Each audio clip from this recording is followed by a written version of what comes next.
Welcome to Real Estate Success Partner.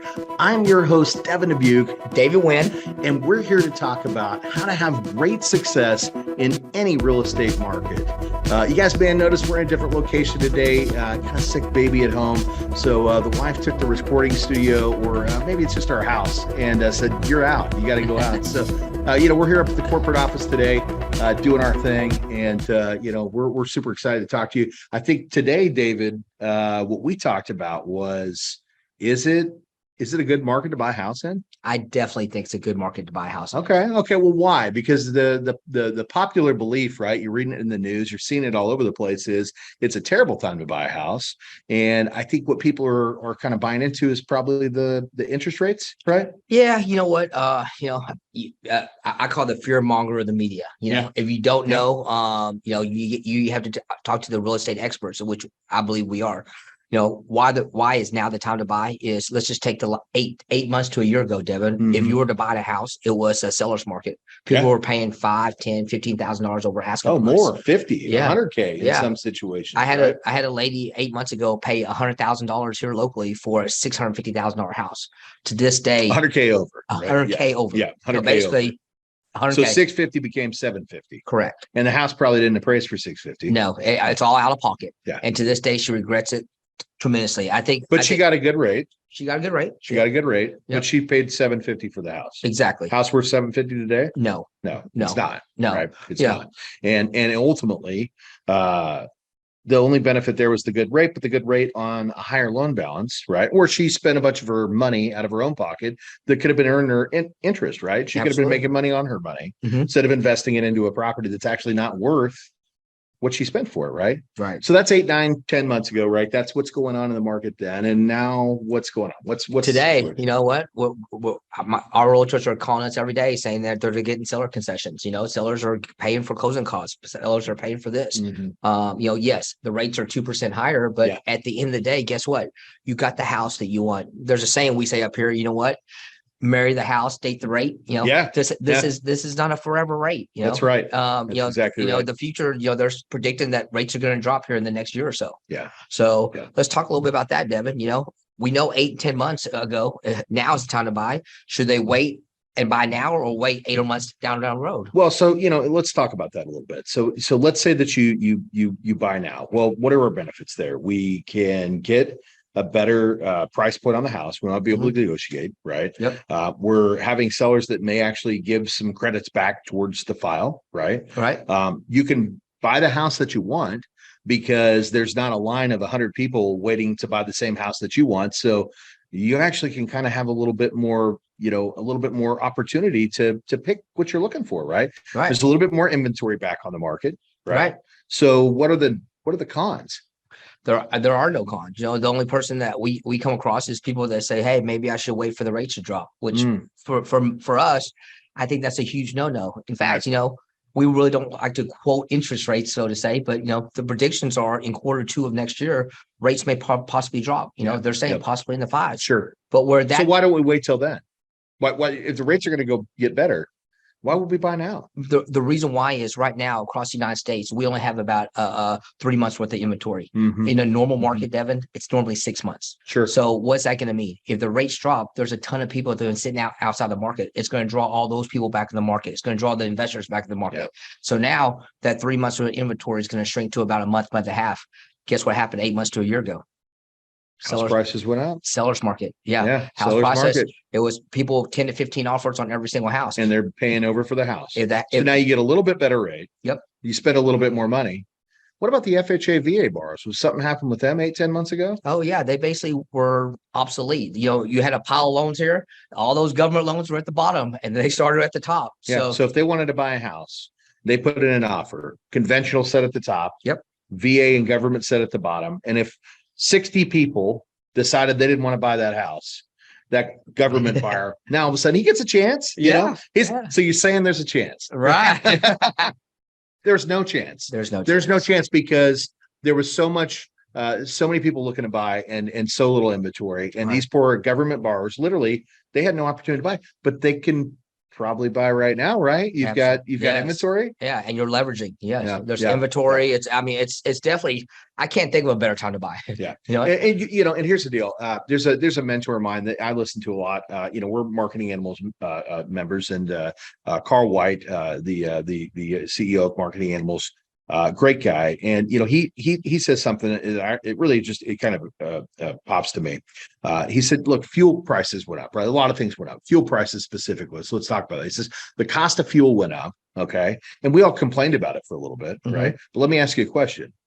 Do you fuel up and drive to work and go enjoy your life? every day. Every single day, right? So you're still driving your car, even though the price of fuel went up, right? You Right. still the price of food went up, right? Are you still eating food? Absolutely. Every day. Absolutely. So the rate went up a little bit, and now all of a sudden people think that this is a bad time to buy. They still got to have a house, Sure. right? And now they got inventory they can pick up.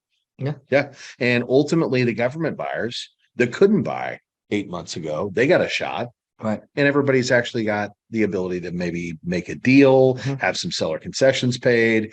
Maybe the title policy is now being paid. What was the other thing with the appraisals that was happened 10 months ago? People as is, but As is. yeah, it didn't As matter what is. the appraisal came in at. Yeah. You had to pay over whatever it was if that was the negotiating price. That's it. Yeah. So basically, no appraisal contingency. If it comes in under, you're still obligated to buy the home at the asking price, which was inflated. Sure was. Yeah, inflated. So it might be a good time to buy a house. Yes. It might be a good time to buy a house. Well, let me talk to you about this. So you work with a lot of agents, right? So you're out there, you're on the ground floor. I'm a producing or a non-producing branch manager. So I don't do a lot of the face-to-face with the agents, but you and your team, you guys do a lot of business with agents. Yeah. What are you advising your agents? What are you advising their clients? Do you have anything specific that you're doing for these folks? We're doing several things. One, Devin, one of the things we do is for our pre-approved and looking, we're talking to them every single week.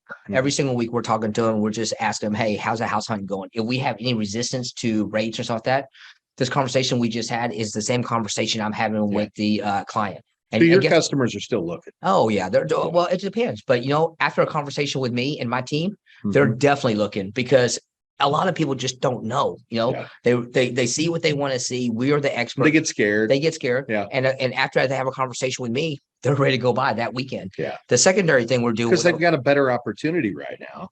And what happens if they take the rate now and the rates get better? Yeah, we can always refinance it. That's refinance. Yeah. I got a list of borrowers right now that are waiting for my phone call when the rates drop that we're going to refinance them. Yeah. So basically they buy now, they get the better rate, or I'm sorry, the better price. They get some negotiation, they get to pick the house that they want, right? But when the rates get better, they get to refinance. And the guy that waits, maybe he gets a better rate, but what happens to the market is everybody starts to get back into the market and he gets into a stack of competition. Maybe the government guy, he can't buy a loan again, right? And now all of a sudden the only incentive is he got a little bit better rate now, but he maybe paid more for the house. Sure. So he's got a higher payment than the guy that bought right now because this guy refinanced it and bought it for less. Yeah. Right. Even worse, Devin, how about you get priced out of buying the house you want? Yeah. Yeah. I want to buy the home that I want. I don't want to have to wait for the hope of, hey, does my offer look the prettiest, right? Because what people were doing back then too, man, they were dolling up those offers. Not only was it cash over the top, it's like cash over the top. I'll pay for your title fee. I'll pay for all the title fees. I'll essentially waive the contingency for the appraisal, right? And then I saw situations where people sending in their bank statements showing, hey, I really have the money, writing letters with pictures of their family saying, hey, we're the right buyer for your home, interviewing the neighbors and getting the neighbors to help them get their offers pushed through. I mean, that's what it was taking to buy a house. And right now you could just put in an offer. Right. Yeah. Okay. So is there anything else you're doing with your agents? So we know what you're doing with the agents that you already have borrowers that they've given you. What about the agents when they've got borrowers that maybe we're going another direction, but have slowed down? Yeah. We're asking them to submit all their clients that they think, were on the fence or didn't close on a transaction. And we're basically just going through them and calling them up and saying, hey, is there something we can do? Maybe re-pull their application, take a look at it, get them approved for a little bit more. Biggest thing is, educate them on why today's the time to buy. Maybe we look at those government loans and resurrect that, So consumers that they have right now, so because obviously agents have people that they've been communicating with, Sure. and the consumers they have right now that are on the fence and not buying, and you didn't get the first crack at them. Somebody else was the lender, right, so to speak. That lender's not reaching out and encouraging them to move forward on the market.